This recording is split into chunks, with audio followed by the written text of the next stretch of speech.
Hello વિદ્યાર્થી મિત્રો, આપ સૌનું આપણી આ યુટ્યુબ ચેનલ પર હાર્દિક સ્વાગત છે।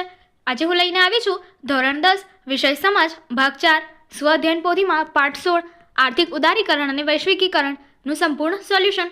તો ચાલો આપણે આગળ વધીએ, પરંતુ તે પહેલાં જો તમે આપણી આ યુટ્યુબ ચેનલને લાઇક, શેર અને સબસ્ક્રાઇબ ન કરી હોય તો જરૂરથી કરજો। પાઠ 16 આર્થિક ઉદારીકરણ અને વૈશ્વિકીકરણ, વિભાગ એ। નીચે આપેલા પ્રશ્નોના માંગ્યા મુજબ જવાબ લખો, યોગ્ય જોડકા જોડો। તો જોઈએ, ઈસવીસન 1991, તો એનો જવાબ છે સી આર્થિક સુધારાનો અમલ। બીજું ઈસવીસન 1995, તો એનો જવાબ છે ઈ વિશ્વ વ્યાપાર સંગઠન। ત્રીજું ઈસવીસન 1972, તો એનો જવાબ છે એ પ્રથમ પૃથ્વી પરિષદનું આયોજન। અને ચોથું ઈસવીસન 1981, તો એનો જવાબ છે બી વાયુ પ્રદૂષણ નિયંત્રણ ધારો પસાર થયો। પ્રશ્ન 2, નીચે આપેલા વિકલ્પોમાંથી યોગ્ય વિકલ્પ પસંદ કરી સાચો ઉત્તર લખો।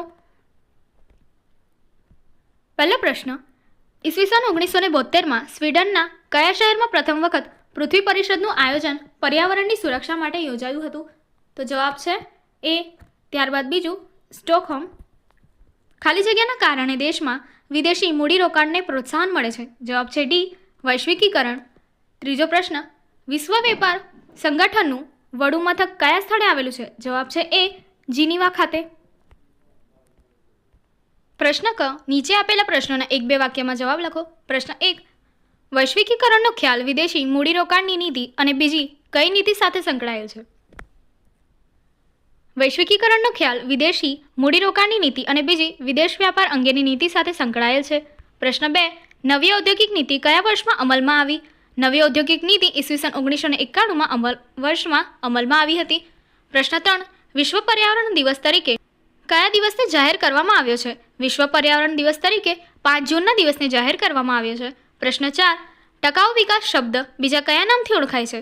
ટકાઉ વિકાસ શબ્દ બીજા સુપોષિત વિકાસના નામથી ઓળખાય છે। પ્રશ્ન 5, રાજ્યની આવક અને ખર્ચ અંગેની નીતિ એટલે શું? રાજ્યની આવક અને ખર્ચ અંગેની નીતિ એટલે કે રાજકોષીય નીતિ। પ્રશ્ન 6, દેશના અર્થતંત્રને વિશ્વના અર્થતંત્ર સાથે જોડવાની પ્રક્રિયા એટલે શું? દેશના અર્થતંત્રને વિશ્વના અર્થતંત્ર સાથે જોડવાની પ્રક્રિયા એટલે વૈશ્વિકીકરણ। પ્રશ્ન 7, WTOનું પૂર્ણ નામ શું છે? WTOનું પૂરું નામ વર્લ્ડ ટ્રેડ ઓર્ગેનાઇઝેશન છે, જેને વિશ્વ વ્યાપાર સંગઠન તરીકે ઓળખવામાં આવે છે। વિભાગ બી, નીચે આપેલા પ્રશ્નોના આશરે 15 થી 35 શબ્દોમાં જવાબ લખો। પ્રશ્ન 1, ખાનગીકરણના ગેરલાભો જણાવો। ખાનગીકરણના ગેરલાભો નીચે પ્રમાણે છે। આર્થિક સત્તાનું કેન્દ્રીકરણ થયું છે, જેનાથી ઇજારાશાહીને વેગ મળ્યો છે। નાના ઉદ્યોગો અને ગૃહ ઉદ્યોગોનો યોગ્ય વિકાસ થઈ શકતો નથી, માત્ર મોટા ઉદ્યોગોને જ વિકાસનો લાભ મળ્યો છે। ભાવો અંકુશમાં રહ્યા નથી, તેથી દેશમાં ભાવ વધારાની સમસ્યા સર્જાય છે। પ્રશ્ન 2, ભારત સરકારે કયા 3 આર્થિક સુધારાનો અમલમાં મૂક્યા હતા? ભારત સરકારે 1991માં ઔદ્યોગિક નીતિમાં આર્થિક વિકાસને પોષક બને તેવા 3 આર્થિક સુધારાઓ અમલમાં મૂક્યા, જેને ઉદારીકરણ, ખાનગીકરણ અને વૈશ્વિકીકરણ છે। પ્રશ્ન 3, ઉદારીકરણના લાભો જણાવો, તો કે જે નીચે પ્રમાણે છે। ઉદારીકરણને લીધે ખાનગી ક્ષેત્રને મુક્ત વિકાસની તકો પ્રાપ્ત થઈ, જેથી દેશના ઉત્પાદન વૃદ્ધિના દરમાં વધારો થયો છે। વિદેશ વ્યાપારને ઉત્તેજના મળવાથી વિદેશ વ્યાપારમાં પણ વધારો થયો છે।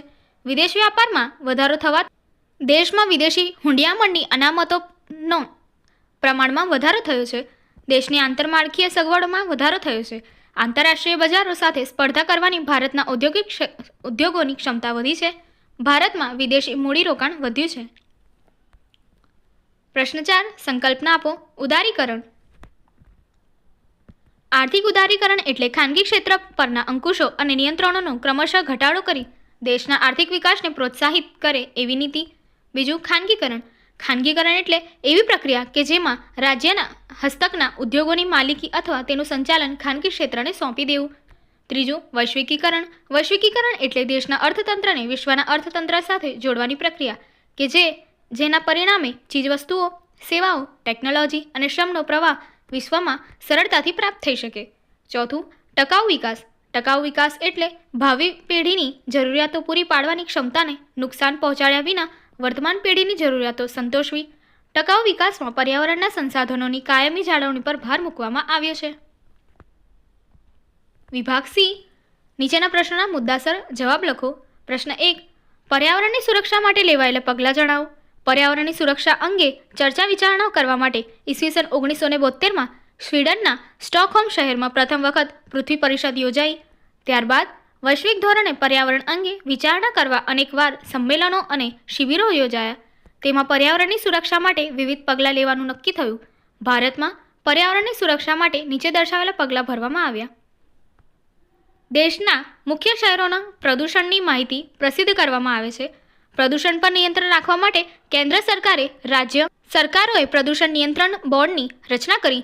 પ્રદૂષણ નિવારણ અને પર્યાવરણની જાળવણી માટે વિશ્વભરમાં 5 જૂનના દિવસે પર્યાવરણ દિન તરીકે જાહેર કરવામાં આવ્યો છે. ભારતમાં આ દિવસને પર્યાવરણ દિન તરીકે ઉજવવામાં આવે છે. ઈસવીસન 1981માં ભારત સરકારે વાયુ પ્રદૂષણ નિયંત્રણ ધારો પસાર કર્યો. વાતાવરણમાં ઓઝોન વાયુના સ્તરનું ગાબડું, પરમાણુ કચરાનો નિકાલ અને જૈવિક વિવિધતાની જાળવણી માટે થયેલી વૈશ્વિક સમજૂતીઓનું પાલન કરવામાં આવે છે. દેશના લોકોમાં પર્યાવરણની જાળવણી માટે જાગૃતતા વધારવાના પ્રયત્નો કરવામાં આવે છે. પ્રશ્ન 2. પ્રાકૃતિક સંસાધનોના સંરક્ષણ માટે શું કરવું જોઈએ? પ્રાકૃતિક સંસાધનના સંરક્ષણ અને સંવર્ધન માટે નીચેની બાબતો ધ્યાનમાં રાખવી જોઈએ. ખેતીલાયક જમીન, જંગલ, જળ સંપત્તિ વગેરે ફરીથી ઉપયોગમાં લઈ શકાય તેવા પ્રાકૃતિક સાધનોની ગુણવત્તા જળવાઈ રહે એ રીતે તેમનો ઉપયોગ કરવો. કોલસો, પેટ્રોલિયમ પેદાશો વગેરે એક જ વખત ઉપયોગમાં લઈ શકાય તેવા સાધનો છે, તેથી તેમને કાળજીપૂર્વક ઉપયોગ કરવો જોઈએ. વાહન વ્યવહારનું ખર્ચ ઓછામાં ઓછું થાય એ રીતે ઉદ્યોગોની સ્થાપના માટેનું સ્થળ નક્કી કરવું. વાહનો અને ઉદ્યોગોમાં પર્યાવરણ મિત્ર ટેકનોલોજીનો ઉપયોગ વધે તે માટે પ્રયાસો કરવા. અનેક ઉદ્યોગો ધરાવતા સાધનોને બધા જ ઉપયોગમાં લેવા, જેમ કે ભારતમાં દામોદર વેલી યોજનાને સિંચાઈ, વિદ્યુત ઉત્પાદન, પૂર નિયંત્રણ, વાહન વ્યવહાર વગેરે ઉપયોગમાં લેવાય છે. આર્થિક વિકાસની આડઅસરો જેવી કે પ્રાકૃતિક સંસાધનોનો દુરુપયોગ, જંગલોના મોટા પાયા પર વિનાશ, ઔદ્યોગિક કચરાનો બિનઆયોજિત નિકાલ, ઝેરી રસાયણો, કેમિકલ્સયુક્ત ગંદુ પાણી, ગંદા વસવાટો વગેરે પર કાયદાકીય નિયંત્રણ મૂકવા. ઉત્પાદનના તમામ ક્ષેત્રોમાં સૌર ઉર્જા અને પવન ઉર્જા જેવા બિનપરંપરાગત ઉર્જા સાધનોનો ઉપયોગ વધારવા પર ભાર મૂકવો જોઈએ. પર્યાવરણીય સમતુલા જળવાઈ રહે તે રીતે પ્રાકૃતિક સાધનોનો ઉપયોગ કરવો. પ્રાકૃતિક સાધનોનો ઓછામાં ઓછો બગાડ થાય એ રીતે તેમનો ઉપયોગ કરવો. એ માટે આડપેદાશોનો ઉપયોગ, ટેકનોલોજીનો વિકાસ વગેરે પર ભાર મૂકવો. પ્રશ્ન 3. વિશ્વ વ્યાપાર સંગઠનનો પરિચય આપો. સંયુક્ત રાષ્ટ્રોના સભ્ય દેશોએ 1 જાન્યુઆરી 1995ના રોજ વિશ્વ વ્યાપાર સંગઠન WTO ની સ્થાપના કરી. આ સ્થળનું વડું મથક સ્વિટ્ઝરલેન્ડમાં જીનીવા ખાતે આવેલું છે. વિશ્વ વ્યાપાર સંગઠનના મુખ્ય ધ્યેયો નીચે પ્રમાણે છે. આંતરરાષ્ટ્રીય વ્યાપાર પરના અવરોધો દૂર કરવા, વિદેશ વ્યાપાર માટે દેશના ઉદ્યોગોને આપવામાં આવતું સંરક્ષણ દૂર કરવું, વૈશ્વિક વ્યાપાર નીતિ અને દેશની આર્થિક નીતિઓ બંને વચ્ચે સંકલન સાધવું, વિશ્વમાં ઉદ્ભવતા વ્યાપારી ઝઘડાઓનું નિરાકરણ લાવવું. વિશ્વ વ્યાપાર સંગઠન ઉપયુક્ત ધ્યેયો સિદ્ધ કરવા નીચે પ્રમાણેના કાર્યો હાથ ધરી રહ્યું છે. બહુરાષ્ટ્રીય વ્યાપાર અંગેના કરારો માટે જરૂરી માળખાની રચના કરી તેમનો અમલ કરાવવો. તે બહુરાષ્ટ્રીય વ્યાપાર માટે થયેલ ચર્ચા વિચારણા અને વાટાઘાટો માટે ફોરમ ચર્ચા માટેનું સ્થાન તરીકે કામગીરી બજાવવી. તે ભેદભાવ વિહીન આંતરરાષ્ટ્રીય વ્યાપારને ઉત્તેજન આપે છે. પોતાની રાષ્ટ્રીય નીતિને અનુસરતા હોય તેવા બધા સભ્ય દેશોના વ્યાપારનું તે અવલોકન કરે છે અને તેમાં જરૂરી સુધારા વધારા સૂચવે છે. પ્રશ્ન 4. ટકાઉ વિકાસનો ખ્યાલ સ્પષ્ટ કરો. ટકાઉ વિકાસ એટલે ભાવિ પેઢીની જરૂરિયાતો પૂરી પાડવાની ક્ષમતાને નુકસાન પહોંચાડ્યા વગર વર્તમાન પેઢીની જરૂરિયાતો સંતોષવી. ટકાઉ વિકાસમાં પર્યાવરણના સંસાધનોની કાયમી જાળવણી પર ભાર મૂકવામાં આવ્યો છે. આપણી આસપાસના પર્યાવરણ પર પડેલી ગંભીર અસરોને કારણે ટકાઉ વિકાસનો ખ્યાલ વિકસ્યો છે. આજની પેઢીએ સાધેલો વિકાસ ભવિષ્યમાં ટકી શકે તેમ નથી. વર્તમાન પેઢીની સગવડો ભાવિ પેઢીને કદાચ પ્રાપ્ત થાય તેમ નથી એવી શંકા સેવાઈ રહી છે. આર્થિક વિકાસને કારણે કુદરતી સંસાધનોનું પ્રમાણ ઘટે છે તેમજ તેની ગુણવત્તા પણ ઓછી થઈ જાય છે. આ પરિસ્થિતિમાં વિકાસનો ખ્યાલ બદલવો આવશ્યક છે. વર્તમાન સમયનો આર્થિક વિકાસ અને તેને કારણે પર્યાવરણ પર થતી અસરોનો અભ્યાસ ટકાઉ વિકાસના ખ્યાલ હેઠળ કરવામાં આવે છે. પ્રશ્ન 5. વૈશ્વિકીકરણથી ભારતીય અર્થતંત્ર પર કેવી અસરો થઈ છે? વૈશ્વિકીકરણથી ભારતીય અર્થતંત્ર પર નીચે પ્રમાણે અસરો થઈ છે. લાભ. ભારતની નિકાસોના પ્રમાણમાં વધારો થયો છે. દેશના આર્થિક વિકાસના દરમાં વધારો થયો છે. દેશમાં વિદેશી મૂડીરોકાણનું પ્રમાણ વધ્યું છે. ગેરલાભ. નિકાસોના પ્રમાણ કરતાં આયાતોના પ્રમાણમાં વધારો થયો છે. દેશના વિદેશી દેવાના પ્રમાણમાં વધારો થયો છે. દેશમાં ગરીબીના પ્રમાણમાં ધીમી ગતિએ ઘટાડો થયો છે. તેથી આવક અને સંપત્તિની વહેંચણી વધુ અસમાન બની રહી છે. આગળની એક્ટિવિટી જોવા માટે અહીં આપેલી એન્ડ સ્ક્રીન પર ક્લિક કરો. Thank you.